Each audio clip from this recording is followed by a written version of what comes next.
المعصومين المصونين المنتجبين المنتخبين. أما بعد فقد قال الله تعالى وتبارك في كتابه المحكم وختامه المتقن أحسن. بسم الله الرحمن الرحيم.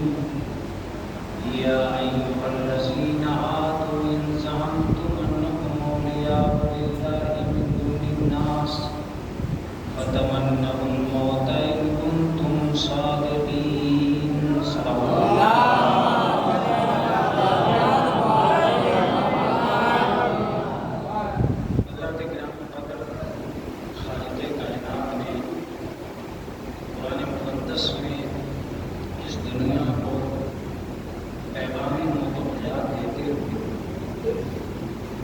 فرمایا کہ یہودیوں اگر تم یہ سمجھ بیٹھے ہو کہ تمہیں اللہ کے ولی تو تمہیں چاہیے کہ تم موت کی تمنا کرو. ہم یہ سمجھ لیں گے کہ تم سچے. یہ قرآن مجید ہے اور قرآن مجید کی ایک آیہ کریمہ جس کے ذریعے سے ایک بہترین لفظ ہم تک پہنچتا ہے جسے میں چاہتا ہوں کہ وہ پورے سماج تک پہنچے. اور وہ لفظ ہے تمنائے موت. تمنائے موت اصل میں موت کے موضوع سے ہٹ کر ایک لفظ ہے. چونکہ موت کا آغاز ہوتا ہے مرنے کے ساتھ ساتھ اور تمنائے موت کا آغاز ہوتا ہے جینے کے ساتھ ساتھ. دونوں میں بڑا فرق ہے. اکثر و بیشتر فائزین تحقیق علماء اس آیہ کریمہ کے ذہن میں موت ہی کے عنوان میں مجلس پڑھتے ہیں. اور یہ بہت اچھی بات بھی ہے کہ ہمیں موت کو سمجھنا چاہیے. لیکن تمنائے موت اس سے ہٹ کر ایک موضوع. مولانا تمنائے موت سے کیا ہوا؟ تمنائے موت سے میری تو کوئی مراد نہیں ہے، قرآن کی مراد ہے کہ تم جیو تو موت کو یاد رکھ کر جیو. یعنی قرآن یہ نہیں کہتا کہ تم مر جاؤ. قرآن یہ نہیں کہتا کہ تم ختم ہو جاؤ. قرآن یہ نہیں کہتا کہ تم فنا ہو جاؤ. البتہ اتنا ضرور کہتا ہے کہ تم جیو اور تمنائے موت لے کر جیو. سماج کا دنیا میں کوئی انسان ایسا نہیں ہے جو اس آیہ کریمہ کو پڑھنے کے بعد اس پر سچا اتر سکے. اس لیے کہ جینے کے لیے زندگی کی آرزو ضروری ہے، موت کی تمنا لازمی نہیں ہے. یہ ہمارا انداز ہے کہ ہم جینے کے لیے زندگی کی آرزو کرتے ہیں. یہ قرآن کا انداز ہے کہ وہ جلانے کے لیے موت کی تمنا پیدا کرتا ہے. دیکھیے ہم نے قرآن مجید میں بہت بڑا فرق آ چکا ہے. فرق آ چکا ہے کہ جس چیز کو ہم زندگی سمجھ رہے ہیں قرآن اسے زندگی ماننے کے لیے تیار ہے. جسے ہم اچھا سمجھ رہے ہیں قرآن اسے اچھا ماننے کے لیے تیار ہے. جسے ہم بہت عمدہ مان رہے ہیں قرآن اسے عمدہ ماننے کے لیے. ہم نے اس میں بڑا فرق ہو چکا ہے. ہمارے جینے کا انداز اور ہے، قرآن کے جلانے کا انداز اور ہے. ہماری طبیعت کے راستے اور ہیں، اس کی شریعت کے راستے اور ہیں. ہمارے رحمان کے طریقے اور ہیں، اس کے قرآن کے طریقے اور ہیں. ہمارے خواہشات کسی اور بل پہ چل رہے ہیں، اس کی آیات کسی اور بل پہ چل رہے ہیں. پر ہم میں اور قرآن مجید میں فرق اتنا آ چکا ہے کہ قرآن مجید ہمیں آخرت کے لیے جلانا چاہتا ہے، ہم دنیا کے لیے جینا چاہتے ہیں. ایک صلوات پڑھ دے محمد.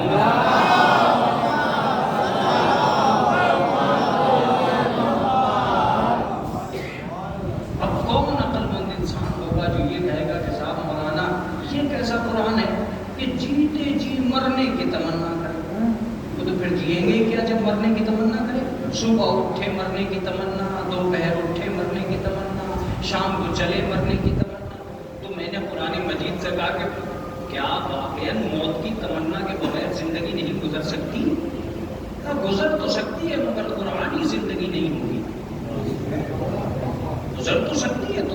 چاہو گزارو، کون منع کر رہا ہے؟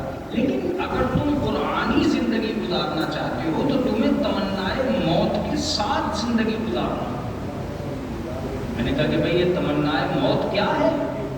اب بالکل وضاحت، اور ایسی وضاحت جس کا خود قرآن مجید نے جواب دیا۔ قرآن مجید کہتا ہے لا یتمنونہ ابدا بما قدمت ایدیہم واللہ علیم بالظالمین۔ یہ کبھی بھی تمنائے موت نہیں کر سکتے، اس لیے کہ ان کے نامہ اعمال بگڑ چکے ہیں۔ یہ کبھی بھی تمنائے موت نہیں کر سکتے اس لیے کہ ان کے نامہ اعمال بگڑ چکے ہیں۔ اس کا مطلب یہ کہ جس کے نامہ اعمال بگڑے ہوئے ہوں گے وہ تمنائے موت کبھی نہیں کرے گا، اور جس کے سدھرے ہوئے ہوں گے وہ تمنائے موت کرے گا۔ تو دو باتیں تو ہماری سمجھ میں آ گئی کہ دو گروہ اس دنیا کے اندر پائے جاتے ہیں، کچھ وہ ہیں جو تمنائے موت کریں گے اور کچھ وہ ہیں جو تمنائے موت نہیں کریں گے۔ کچھ وہ ہیں جو موت کو یاد رکھ کر جئیں گے اور کچھ وہ ہیں جو موت کو یاد رکھ کر نہیں جئیں گے۔ عزیزو، اب دنیا میں کسی کی کوئی ضرورت نہیں ہے کون نصیری ہے، کون غالی ہے، کون سنی ہے، کون شیعہ ہے، کون قادری ہے، کون بہادری ہے۔ یہ سب آپ دیکھنا بند کر دیجئے، صرف اتنا دیکھیے کہ اسے موت یاد ہے یا نہیں ہے۔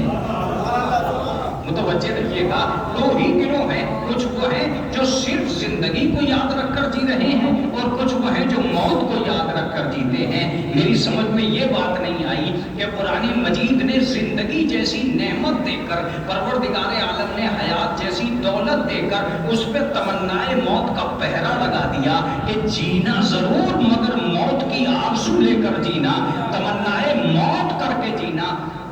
جب میری سمجھ میں نہیں آیا تب میں نے قرآن سے پوچھا کیا فائدہ ہے تمنائے موت کا؟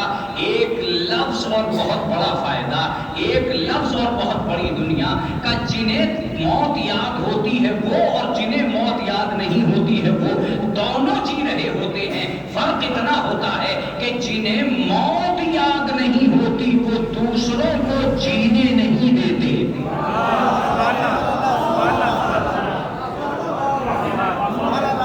میں سمجھتا ہوں کہ اگر قرآن مجید کی اس آیت کو یہیں اسٹاپ کر دوں اور یہیں روک دوں، یہیں پر ٹھہرا دوں، تب بھی میرا مقصد ادا ہو جائے گا۔ جنہیں موت یاد نہیں ہوتی وہ دوسروں کو جینے نہیں دیتے، وہ خود کے جیون سے واقف ہوتے ہیں، وہ اپنی زندگی سے وابستہ ہوتے ہیں، دوسروں کو جینے نہیں دیتے۔ مگر جنہیں موت یاد ہوتی ہے وہ یہ کہتے ہیں کہ میں اس کا گھر کیوں گھیروں، مجھے مرنا ہے، میں اس کے چانٹا کیوں ماروں، مجھے مرنا ہے، میں اس پہ ظلم کیوں کروں، مجھے مرنا ہے، میں اس کا باغ کیوں لوٹوں، مجھے مرنا ہے، میں اس پہ قبضہ کیوں کروں، مجھے مرنا ہے۔ پتہ یہ چلا کہ زندگی کی آرزو زندگی کو نہیں سدھارتی ہے، موت کی تمنا زندگی کو نکھارتی ہے۔ موت کی تمنا زندگی کو نکھارتی ہے، زندگی کی آرزو زندگی کو نہیں نکھارتی۔ جنہیں موت یاد ہوتی ہے وہ چوری نہیں کرتے، جنہیں موت یاد ہوتی ہے وہ ڈاکہ نہیں ڈالتے، جنہیں موت یاد ہوتی ہے وہ چندہ کھا کر نہیں بیٹھتے۔ توجہ دیجیے گا، توجہ دیجیے گا، جنہیں موت یاد ہوتی ہے وہ امام باڑہ بیچتے نہیں ہے، بچانے جاتے ہیں۔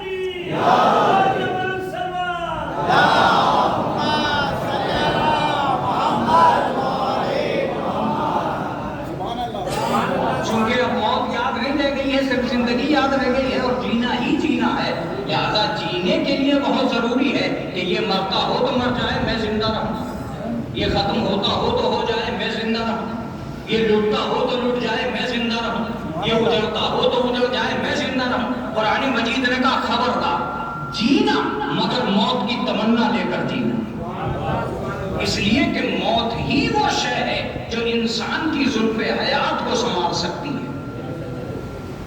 اگر آدمی کو موت یاد نہیں ہوگی تو وہ سارے برے کام کر کے گزرے گا، اور جسے موت یاد ہوتی ہے وہ ہر اچھا کام کرنے کی کوشش کرے گا، کوئی برا کام کرنے کی کوشش نہیں کرے گا۔ فَتَمَنَّوُا الْمَوْتَ إِن كُنتُمْ صَادِقِينَ، اگر تم سچے ہو تو موت کی تمنا کرو۔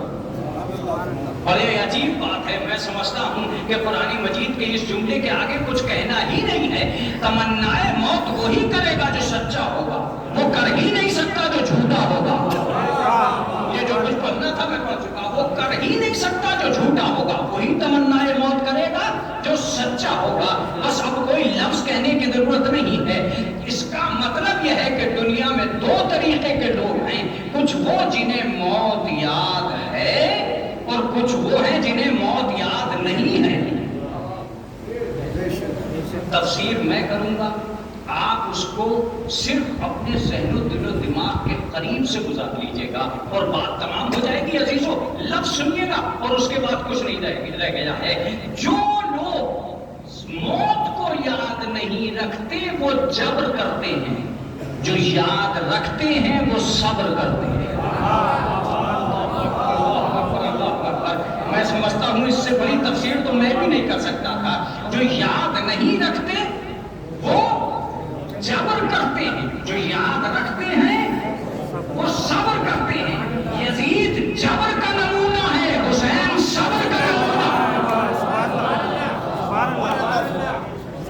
یزید جبر کا نمونہ ہے، حسین صبر کا نمونہ۔ اب ایک لفظ سنیے، اور میں سمجھتا ہوں کہ سادات کی اس بستی میں جہاں مجلسوں کو پڑھنے کا لطف ہی یہ ہے کہ سب ایک ہی نظام عقیدہ سے متعلق افراد بیٹھے ہوتے ہیں، اس لفظ کو اگر ہم تاریخی اعتبار سے آج نہ پہچان پائے تو اس کا مطلب یہ ہے کہ ہم سینکڑوں مجلسیں سنی ہوئی برباد کر دیتے ہیں۔ اس کا پتہ ایک ہی مجلس ملتا ہے، جسے موت یاد نہیں تھی، جو جنہیں موت یاد ہوتی ہے وہ، اور جنہیں موت یاد نہیں ہوتی وہ، جنہیں موت یاد نہیں ہوتی وہ چھوڑنا جانتے ہیں،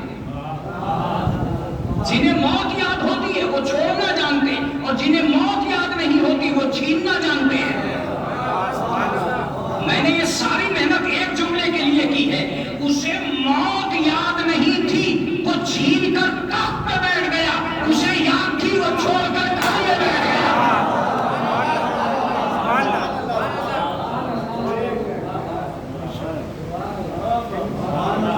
تخت حکومت چھیننے والے نے یہ نہیں سوچا کہ اسے مرنا، اور تخت حکومت چھوڑنے والے نے یہ سوچا کہ مجھے مرنا ہے۔ اس نے چھوڑ کے گھر میں بیٹھ گیا، نتیجہ کیا ہوا؟ ذلیل وہ ہوا جو تخت پہ بیٹھا تھا، عزت اسے ملی جو گھر میں بیٹھ گیا۔ میں اب اس سے زیادہ کھول بھی نہیں سکتا ہوں، عزت اسے ملی جو گھر میں بیٹھ گیا۔ آپ پہلے امام سے لے کر 11ویں امام تک، پہلے امام سے لے کر 11ویں امام تک یہ سوچئے گا گھر جا کر کہ کیا وجہ بنی کہ ہمارا ہر امام قید میں رہا، ہر امام کو قید کیا گیا، بہت سارے اماموں کو قید کیا گیا، لیکن کیا وجہ بنی کہ قیدی تو بنے مجرم نہیں بنے۔ لفظ کہنے جا رہا ایک بڑا عجیب لفظ ہے۔ آپ آخر جیل کسی کو بھیجیں گے تو کوئی نہ کوئی جرم تو اس کے اوپر لگائیں گے، کوئی نہ کوئی دفعہ تو اس کے اوپر لگائیں گے، کہیں نہ کہیں مجرم تو اسے ثابت کریں گے، لیکن اللہ نے کردار آل محمد کے قید خانوں میں رہے مگر مجرم نہیں بنے، اور وہ تخت پہ بیٹھے رہے اور مجرم بن گئے۔ اب میرا لفظ سنیے گا، اہل بیت دنیا میں بتا کر گئے ہیں مالدار کیا ہوتا ہے، صاحب کردار کیا ہوتا ہے۔ ایک سوال آپ کرنے محمد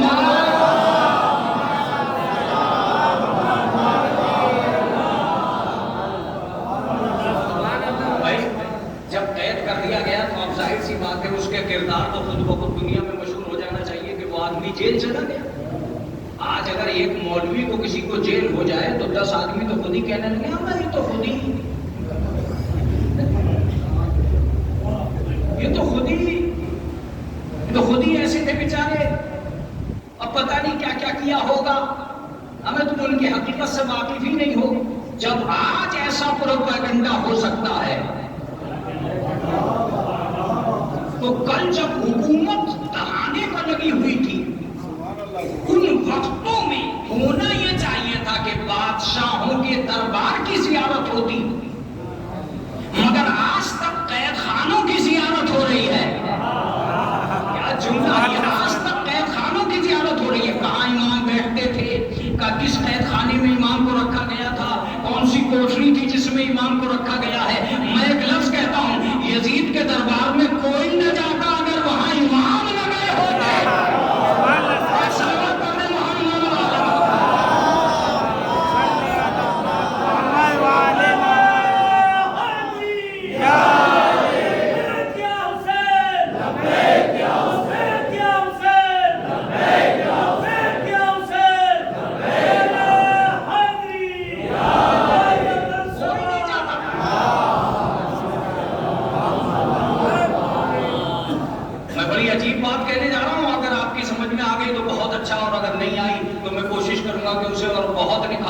دربار شام میں جا کر دنیا یہی پوچھتی ہے زینب کہاں کھڑی ہوئی تھی.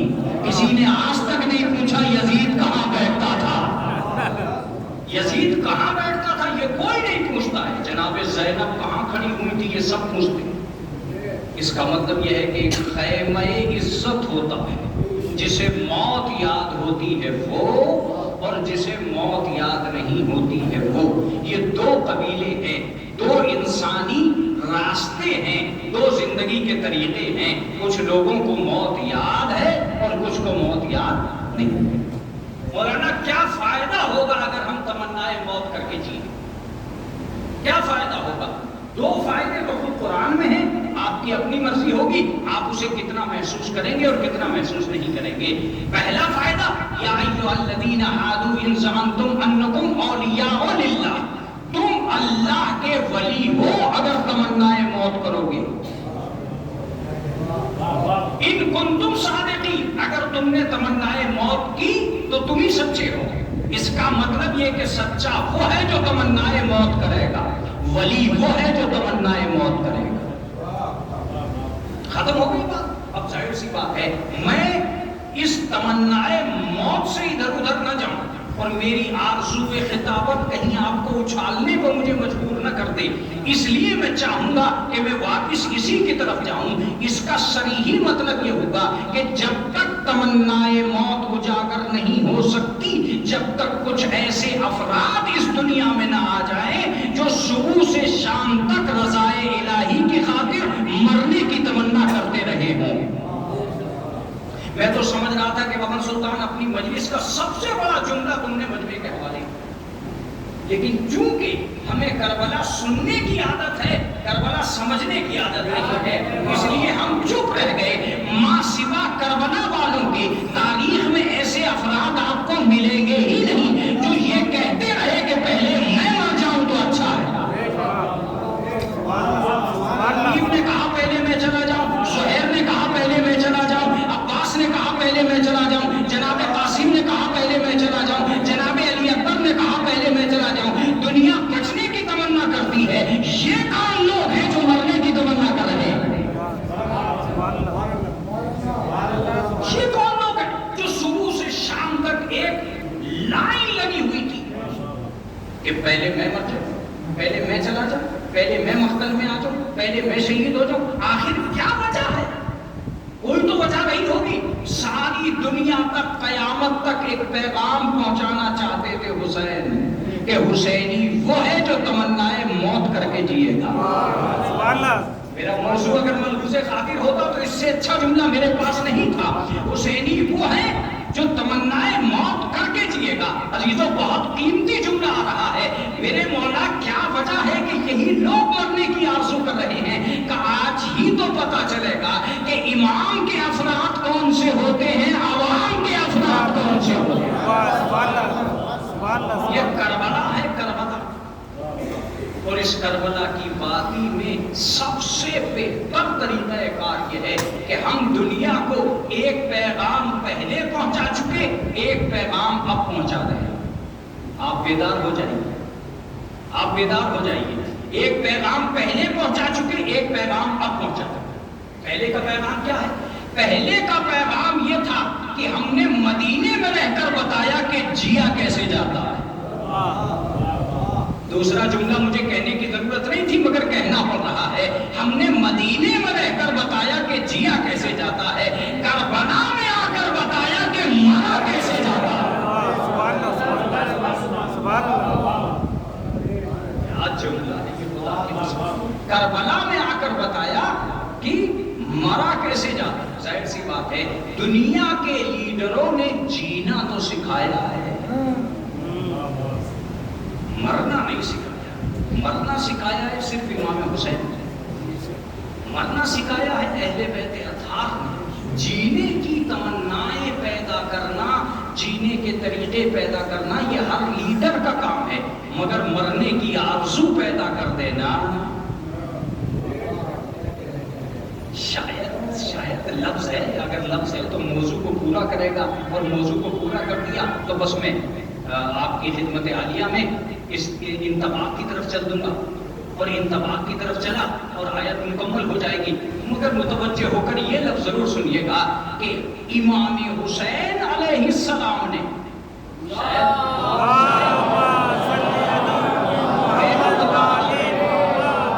میں بھی گھبرا رہا ہوں کہ یہ موضوع واقعا میرا صحیح ہے یا نہیں ہے، لیکن اگر آپ کا ساتھ رہا تو یقیناً وہ حقیقت بن جائے گی۔ شاید امام حسین نے تمنائے موت کو اتنا جاگزی کر دیا تھا افراد کربلا کے اندر کہ وہ بچہ جو کل تک ہل نہیں سکتا تھا اس نے آواز پر اپنے آپ کو جھولے سے گرا دیا۔ کیا وجہ بنی کہ وہ بچہ جو حرکت نہیں کر پا رہا تھا اس سے پہلے جب اس نے آواز استغاثہ سنی خود کو جھولے سے گرا دیا۔ یہ جھولے سے گرانا بھوک کی شدت کی وجہ سے نہیں ہے، مظلوم کی نصرت کی وجہ سے ہے۔ لفظ آ گیا ہے جو کمزور پڑ رہا ہے، مظلوم کی نصرت کی وجہ سے ہے۔ اب آپ یہ نہ کہیے گا کہ بچہ تھا اسے کیا معلوم ہے کہ معصوم کی نصرت کیسے کی جاتی ہے، مظلوم کی نصرت کیسے کی جاتی ہے۔ اگر یوسف کے پاس کا بچہ یوسف کو گھیرے میں دیکھ کر رو سکتا ہے، جب یوسف کے دامن پہ تھپا لگا تو جو گہوارے میں بچہ تھا وہ بولا کہ یوسف سچے ہیں زلیخا جھوٹی ہے، اس بچے نے بول کے بتا دیا کہ جب عوام بچہ ایسا ہے تو امام بچہ کیسا۔ میں اپنے اس بیان میں یہاں نہیں چھوڑتا ہوں جہاں آپ رہنا چاہ رہے ہیں، جب عوام بچہ ایسا ہے تو امام بچہ کیسا ہے۔ شاید پہلے امام نے اسی لیے رسول کے ہاتھوں پر رہ کر ابو جہل کے تماچا مارا تھا کہ کل کوئی اصغر کی طاقت کا انکار نہ کر دے۔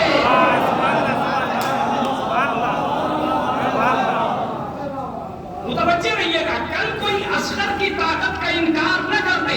یہ پہلا علی ہے جو کعبے میں ہے، یہ دوسرا علی ہے جو کربلا میں ہے۔ یہ دوسرا علی ہے جو کربلا میں ہے۔ دوسرا فرق سنیے، یہ پہلا علی ہے جو نصرت معصوم کے لیے آیا ہے، یہ دوسرا علی ہے جو نصرت معصوم کے لیے آیا ہے۔ فرق اتنا ہے وہ نبوت کے ہاتھوں پہ آیا ہے، یہ امامت کے ہاتھوں پہ آیا ہے۔ صلوات پڑھتے ہیں محمد۔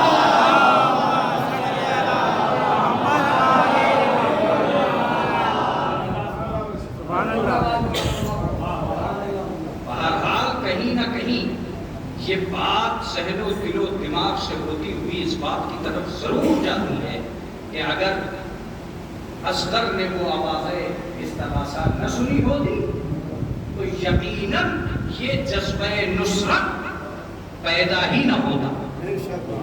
اب یہ اور بات ہے کہ بہادری میں جہاں حضرت علی اصغر کھڑے ہیں وہاں کوئی نہیں کھڑا۔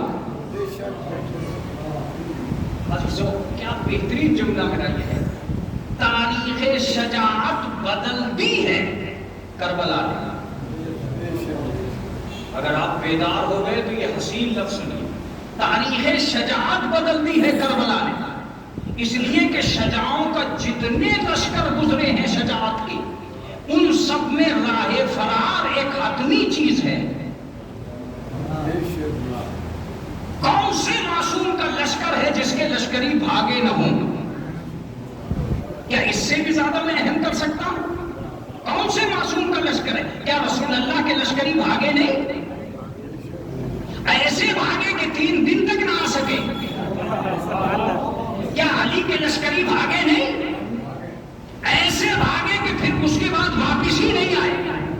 امام حسن کا لشکر لڑنے سے پہلے ہی بھاگ گیا، لیکن تنہا حسین کا لشکر وہ ہے کہ دشمن کے ہزاروں بھاگے 72 میں ایک نہ بھاگا۔ عزیزوں، میں ایک لفظ کہہ کر اپنے لفظ کو سمیٹ لوں گا۔ اس کا مطلب یہ ہے کہ تاریخ شجاعت اور ہے، تاریخ شہادت اور ہے۔ کیا لفظ تھا یہ؟ تاریخ شجاعت اور ہے، تاریخ شہادت اور ہے۔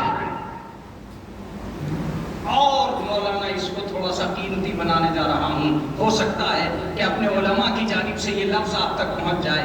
مارنے کے لیے گھر سے نکلنا اور ہے، مرنے کے لیے گھر سے نکلنا۔ بہت توجہ سے، مارنے کے لیے گھر سے نکلنا اور ہے، مرنے کے لیے گھر سے نکلنا اور ہے۔ دیکھیے، لفظ بدلتے چلے جائیں گے اور مفہوم اپنی منزل کو چھوٹا چلا جائے گا۔ مارنے کے لیے گھر سے نکلنا اور ہے، مرنے کے لیے گھر سے نکلنا اور ہے، لوٹنے کے لیے جانا اور ہے، لٹانے کے لیے جانا۔ بہت توجہ سنتے رہیے گا۔ لوٹنے کے لیے جانا اور ہے، لٹانے کے لیے جانا اور ہے، مال غنیمت کے لیے جانا اور ہے، جان شہادت کے لیے جانا۔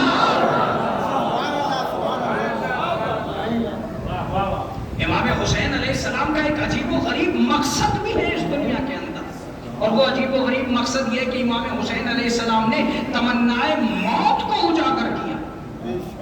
عبدالرزاق مقدم کیا بہترین مصنف ہے مقاتل کا، اور لکھتے ہیں کہ کربلا کے لوگ 2 چیزوں سے آگے چل رہے تھے۔ اس کے جوان شجاعت سے آگے نکل گئے، اس کے ناصر موت سے آگے نکل گئے۔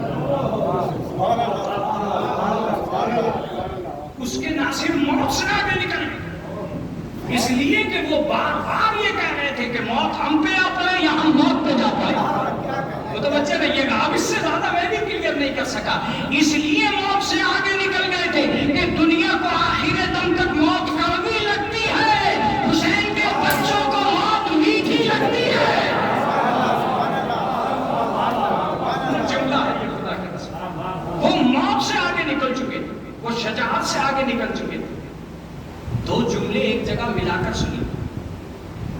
عبدالرزاق کہتے ہیں کہ اگر وہ شجاعت سے آگے نہ نکلے ہوتے تو شجاعت کی اہم ضرورت کا نام تلوار ہے۔ عباس اگر تلوار لے کر جائیں تو سمجھنا شجاعت سے پیچھے ہیں، اگر تلوار چھوڑ کر جائیں تو سمجھنا شجاعت سے آگے ہے۔ کیا جملہ ہے یہ!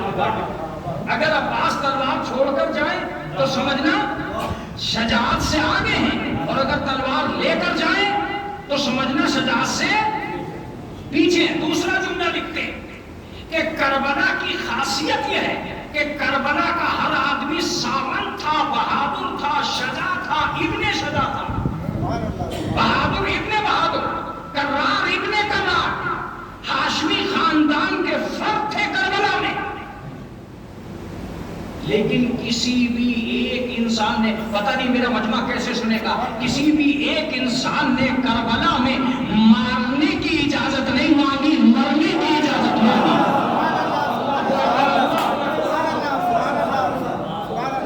خدا کی قسم، جو جواب آپ کا آنا چاہیے تھا وہ آیا۔ مارنے کی اجازت نہیں مانگی، مرنے کی اجازت مانگی۔ جناب قاسم نے مرنے کی اجازت مانگی، جناب اکبر نے مرنے کی اجازت مانگی، جناب حر نے مرنے کی اجازت مانگی، جناب عباس نے مرنے کی اجازت مانگی۔ جو بہادر آیا مرنے کی اجازت مانگی۔ عبدالرزاق مقرری لکھتے ہیں کہ سامنے کا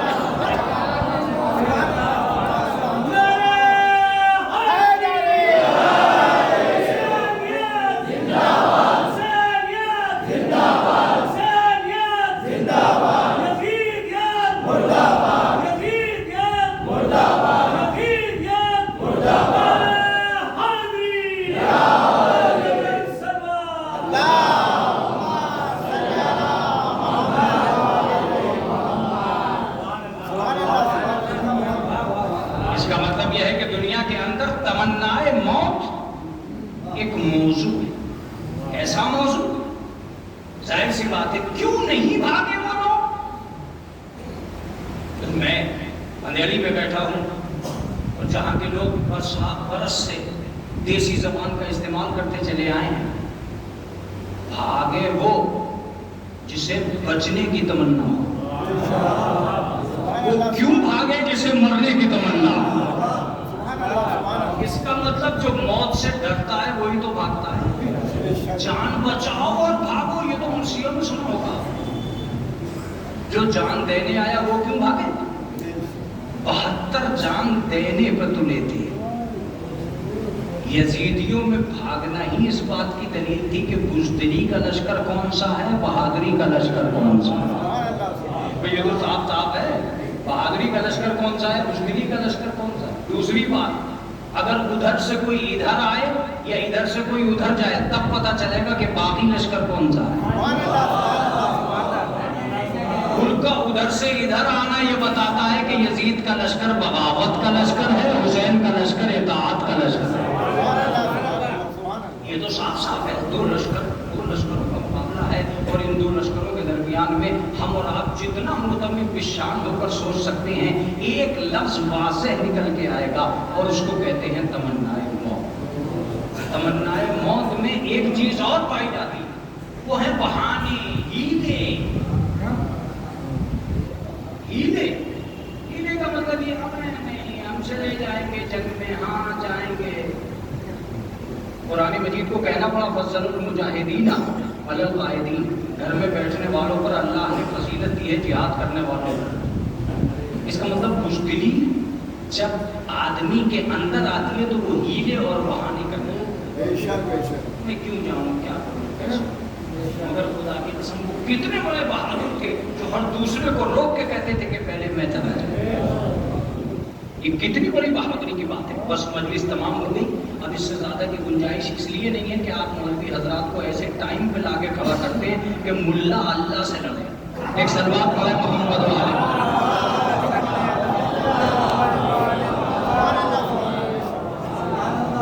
ہم کیوں لڑے، ملا لڑے. اور جو جیسے ہی آزاد ہوگی ملا بیچارہ چڑھ. اب کیا بولے، ایک صلوات پڑھیں محمد والے.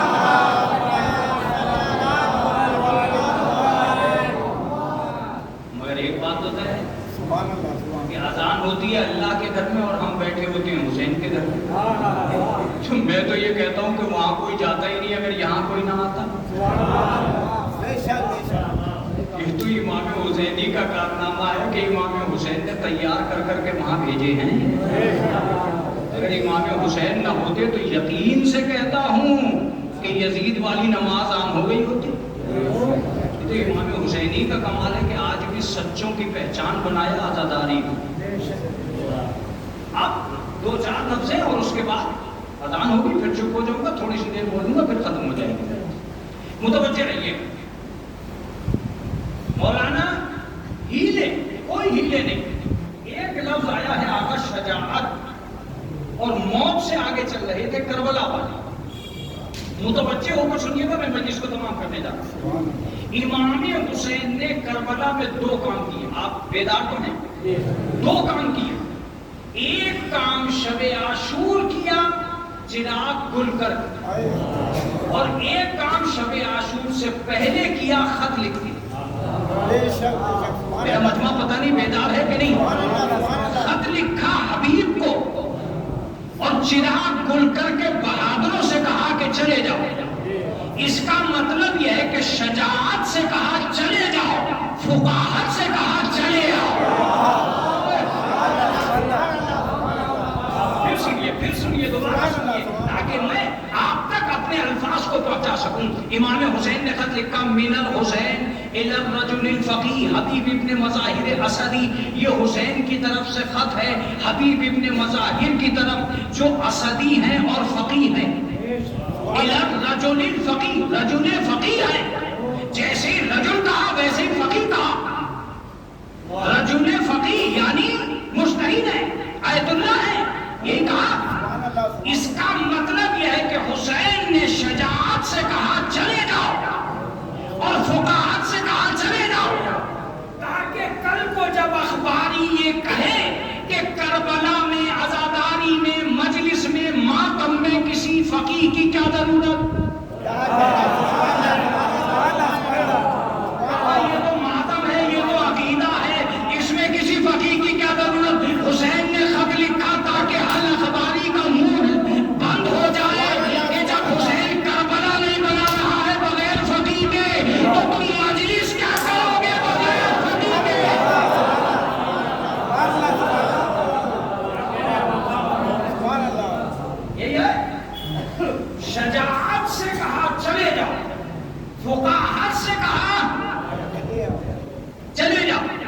اس کا مطلب یہ کہ امام نے فقیہ کو بلایا ہی اس لیے تھا کہ کربلا میں لوگ دو منظر دیکھیں.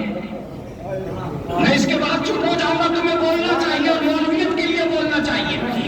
کربلا میں لوگ دو منظر دیکھیں، ایک طرف امام کو دیکھیں، ایک طرف نائب امام کو دیکھیں. ایک طرف امام کو دیکھیں اور ایک طرف. اس کا مطلب یہ ہے کہ حسین نے شجاعت سے یہ کہہ کر کے چلے جاؤ، اس بات کا پتہ دیا کہ جذبات کو کربلا نہیں کہتے، دینیات کو کربلا کہتے ہیں.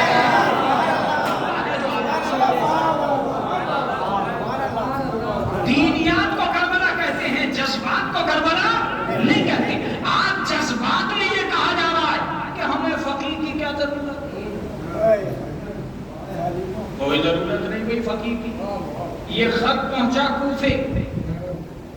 جیسے ہی قاسم نے جناب حبیب ابن مظاہر اسدی کو یہ خط دیا تو انہوں نے منہ سے چوما، آنکھوں سے لگائے، آنکھوں سے لگائے. میں کہوں گا حبیب یہ کیا کر رہا ہے؟ کہ میں مفتی ہوں، فقیہ ہوں، آج فتویٰ دے رہا ہوں، جو کچھ امام سے ملے وہ بوسہ دینے کے قابل ہے. جو کچھ امام سے مل جائے وہ آنکھوں سے لگانے کے قابل ہے. خط لیا اور خط لے کے اپنی اہلیہ کے پاس گئے.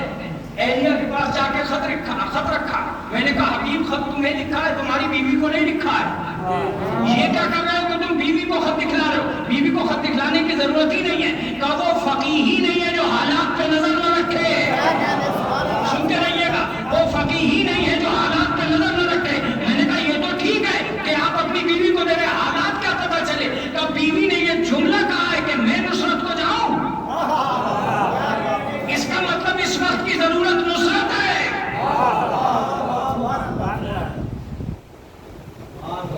اس وقت کی ضرورت نصرت ہے اور میں جاؤں گا. فقیہ حبیب مظاہر ابن مظاہر کوفے کے بازار میں گئے. ایک دو دکان کھلی ہوئی تھی، حالات بہت خراب تھے. اس دکان پہ سے خضاب خریدا، گاڑی کو خضاب کیا، کمر میں پٹکا باندھا، ہموں کو لپیٹا اور لپیٹ کے آمادہ ہوئے غلام سے کہا گھوڑا باہر لے جاؤ. یہی ہے. میں نے یہاں سوال کیا حبیب ابن مظاہر سے کہ حبیب ابن مظاہر کل بھی تم وہی تھے، آج بھی تم وہی ہو، لیکن یہ کیا ہو رہا؟ یہ شکل بدل گئی، داڑھی کو کالا کر لیا، ہموں کو اوپر کر لیا، تن کے کھڑے ہو گئے، کمر کو کس لیا، سلوار کو حمائل کر لیا. وجہ کیا ہے؟ کب دونوں کے تقاضے الگ ہیں. کل مسند پہ بیٹھا تھا، آج میدان شجاعت کے لیے جا رہا ہوں. کل مسند پہ بیٹھا تھا، آج میدان شجاعت کے لیے جا رہا ہوں. فقاہت کا تقاضا اور ہے، شجاعت کا تقاضا. اب جملہ ہی تمام ہے. شجاعت کا تقاضا اور ہے، فقاہت کا تقاضا اور ہے. میں آج ایک جوان بن کر، ایک بہادر بن کر نکلوں گا تاکہ کل قیامت تک کے لوگوں کا جواب مل جائے کہ کسی آیت اللہ کو بزدل نہ سمجھنا.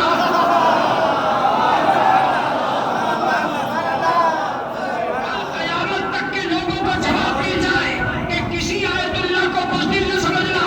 یہ جب تک مسند پہ بیٹھے ہیں یہ آیت اللہ ہے، جب میدان میں آ گئے تو رسول اللہ.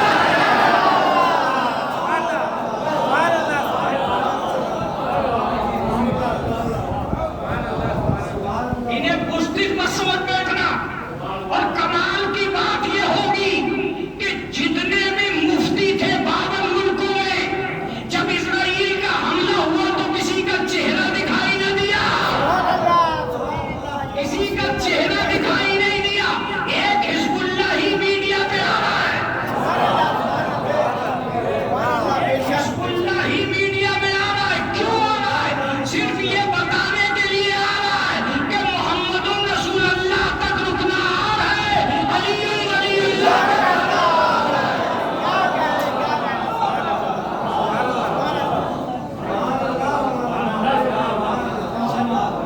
ایک ہی آدمی کیوں ہے جو 52 ملکوں میں سے کود پڑا؟ وہ بھی جان بچانے کا. بھی جان بچا لیتا، وہ بھی کسی غار میں چھپ جاتا۔ جب بم برس ہی رہے ہیں تو کسی غار میں چھپ کر جان بچا لی جائے۔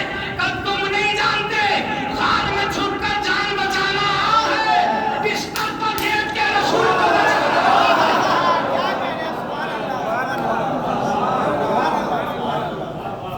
تم نہیں جانتے، ہم تلواروں کی چھاؤں میں رہنے کے عادی ہیں۔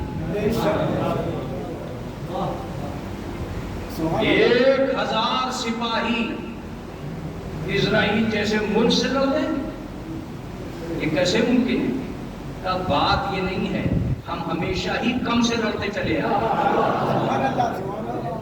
سیریا میں اتنے دن سے لڑ رہے ہیں کہ نہیں لڑ رہے، لیکن ابھی تک ڈٹے ہوئے ہیں اور جناب زینب کے روزے کو بچائے ہوئے ہیں۔ اس کا مطلب یہ ہے کہ حوصلے میدان میں آتے، نسلی میدان میں نہیں آئے گا، حوصلے میدان میں آتے۔ اور حوصلہ تو ہے، زیادہ سے زیادہ یہی تو ہوگا کہ مر جائیں گے، مر جائیں گے مگر میدان میں مریں گے۔ جب امام حسین علیہ السلام سے کہا گیا، عمر سعد نے کہا کہ حسین کیوں مرنے کی ضد کر رہے اور کیوں مرنے کی باتیں کر رہے؟ امام نے کہا تو خوفونی بالموت، کیا تم مجھے موت سے ڈراتا؟ اللہ نے فرمایا کہ اگر مرنا ہی ہے تو کیوں نہ شہادت کی موت مرو۔ اور اب نکلتے نکلتے دروازے پہ آئے اور ایک مرتبہ عمر سعد کی طرف دیکھ کے کہا ذلت کی زندگی سے عزت کی موت بہتر ہے۔ سلام پاک محمد۔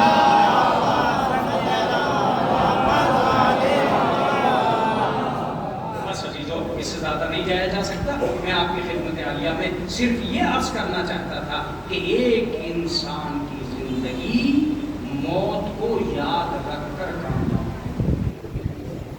اگر اس کے سامنے یہ ہے کہ مجھے مرنا ہے، مرنے کے بعد مجھے حساب دینا ہے، اپنے اللہ کے سامنے جانا ہے، فرشتوں کا مقابلہ کرنا ہے، اقرا کتابک کفی بنفسک اليوم علیک شہیدا، پہلا کام جو کسی مرنے والے سے اللہ کا ہوگا وہ یہ ہوگا کہ اس سے کہا جائے گا تم اپنا نامہ اعمال پڑھو۔ اس کا نامہ اعمال، آج کل یہ باتیں پڑھی نہیں جاتی ہیں، سنی جاتی ہیں، پڑھی نہیں جاتی ہیں، صرف کتابوں میں رہ گئی ہیں۔ سب سے پہلا کام یہ ہوتا ہے کہ جیسے ہی قبر میں آپ اسے لٹاتے ہیں فوراً اس کا نامہ اعمال اس کے گلے میں لٹکا دیا جاتا ہے کہ یہ وہ کارنامے ہیں جو تم نے انجام دیے۔ اور اب فرشتے کہتے ہیں کہ اسے دن بھر پڑھتے رہو، یہی تمہارا کام ہے، آج تمہاری گواہی کے لیے یہی کام۔ عزیزو، جہاں نہ ماں ہوتے ہیں نہ باپ، نہ بھائی ہوتا ہے نہ بہن، جہاں نہ چچا ہوتا ہے نہ بھتیجا، کوئی نہیں ہوتا، وہاں ایک گرجدار آواز آ رہی ہوتی ہے، من ربوں کا، تیرا رب کون ہے؟ ماں دینوں کا، تیرا دین کیا ہے؟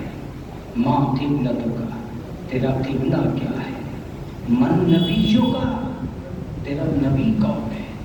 جب یہ آوازیں آ رہی ہوتی ہیں تو اس وقت ایک آواز اور آتی ہے، ذرا آہستہ بولو، اس لیے کہ ابھی دنیا کو چھوڑ کر آنے والا آیا ہے، کہیں ایسا نہ ہو تمہاری گرجدار آواز سے گھبرا جائے۔ جب گھبراہٹ دل پہ طاری ہوتی ہے تو ایک انسان کے منہ سے نکلتا ہے یا علی مدد، بس جیسے یا علی مدد منہ سے نکلتا ہے فرشتوں کا لہجہ نرم پڑنے لگتا ہے۔ روایت یہ بتاتی ہے کہ بہت سارے لوگ ایسے ہوں گے جو اپنے مولا کی طرف متوجہ ہو جائیں، جنہوں نے یہ سنا تھا کہ اس کا مولا اس کی قبر میں مدد کرنے کے لیے آئے گا۔ ہاں عزیزو، مجلس تمام ہونے جا رہی ہے، ہم آج ایک پرسے کے لیے تشریف لائے، ایک چہلم کے لیے آئے، ایک ایسے گھرانے کے لیے آئے ہیں جس کے بچوں نے اپنے باپ کا چہلم کیا ہے، لیکن جب بھی کبھی چہلم میں بیٹھنا ایک بات ضرور سوچ لینا کہ حسین کا چہلم کیسے ہوا۔ میں آپ سے کہتا ہوں کہ ان دنوں میں ہر چہلم 40 دن کے اندر ہو جائے گا، 40 دن کے اندر ہو جائے گا۔ مگر امام حسین کا چہلم 1 سال کے بعد جناب سید سجاد نے کہا اے پھوپھی اماں ہمیں آزاد کر دیا گیا ہے. جناب زینب نے کہا ابھی تو میں اپنے بھائی کا چہلم نہیں کر سکتا.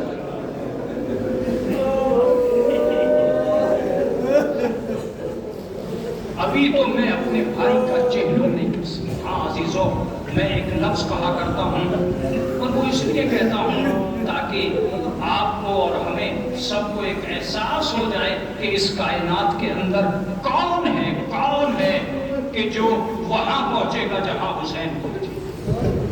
اہل بیت اطہار جو کام آپ کر رہے ہیں کہ پرسہ دیتے ہیں، اہل بیت اطہار ترس گئے کوئی پرسہ دینے کے لیے.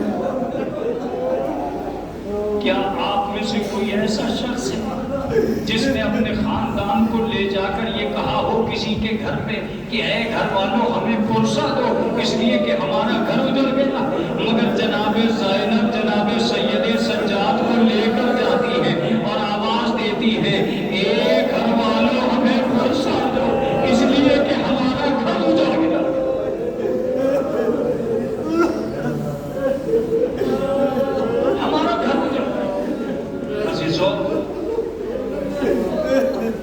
ایک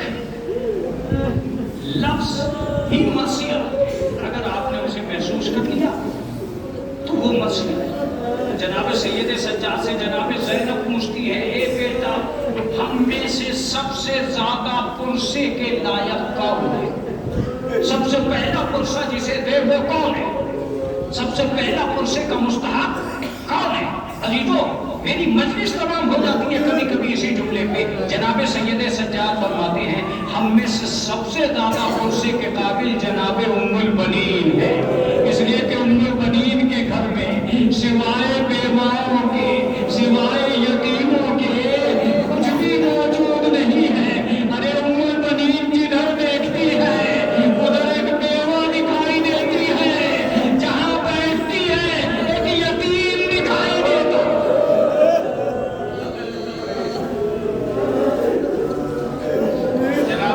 فرماتی ہے اے سید سجاد آج عید کا دن ہے، ہم جناب ام البنین کے گھر پرسے کو جائیں. جناب ام البنین کے گھر پرسے کو اہل بیت اطہار آ گئے. جیسے ہی اہل بیت اطہار پرسے کو آئے روایت یہ بتاتی ہے کہ اہل بیت نے دستک دی. دستک کا دینا تھا کہ جناب عباس کا لاڈلا عبید اللہ ابن عباس باہر اور باہر آنے کے بعد میں دروازہ کھولا. دروازے کو کھول کے ایک مرتبہ دادی کی طرف دیکھا اور دادی کی طرف دیکھ کے کہا دادی مبارک ہو اہل بیت ہمارے گھر آئے ہیں، جناب زینب تشریف لائی ہے، سید سجاد آئے ہیں.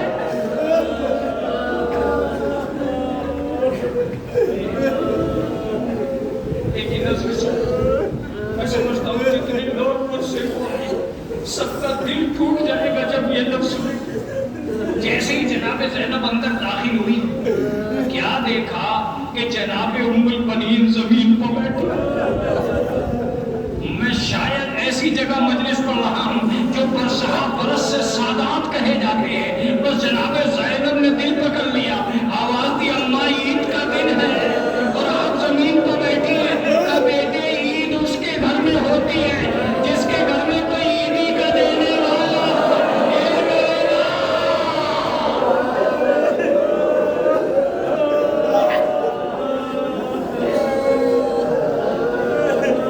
اے میرے لال میرا کنبہ اجڑ گیا، آ زینب میں تجھے پرسہ دے دوں. جناب زینب کو پرسہ دیا جناب ام البنین نے. زینب تجھے تیرے دونوں لاڈلوں کا پرسہ، زینب تجھے بھائیوں کا پرسہ، زینب تجھے تیرے وارثوں کا پرسہ. بس اتنا کہنا تھا کہ ایک مرتبہ جناب زینب بکھر گئی. آواز دی اللہ ارے میں آپ کے بیٹوں کا پرسہ لائی ہوں، کٹے ہوئے بازوؤں کا پرسہ لائی.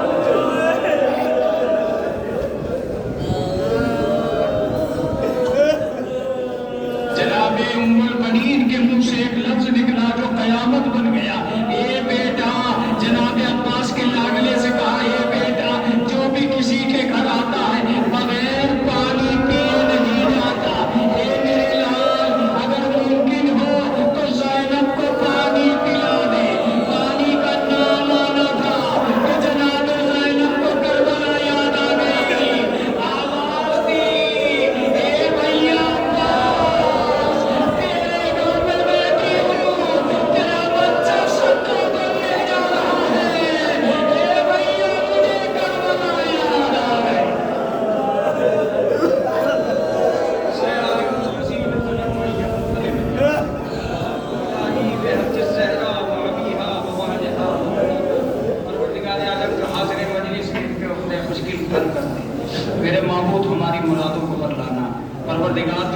بھی ان کو شفائے کامل و عاجل عنایت فرمانا. پروردگار عالم یہ تیرے پیارے کے عزتدار ہیں، کوئی غم نہ دینا سوائے تمہیں عالم.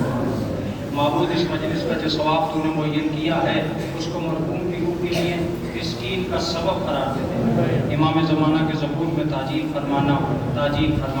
ایک مرتبہ سورہ حمد اور 3 مرتبہ سورہ اخلاص پڑھ کر اظہر الحسن ابن ظہیر الحسن کی روح سے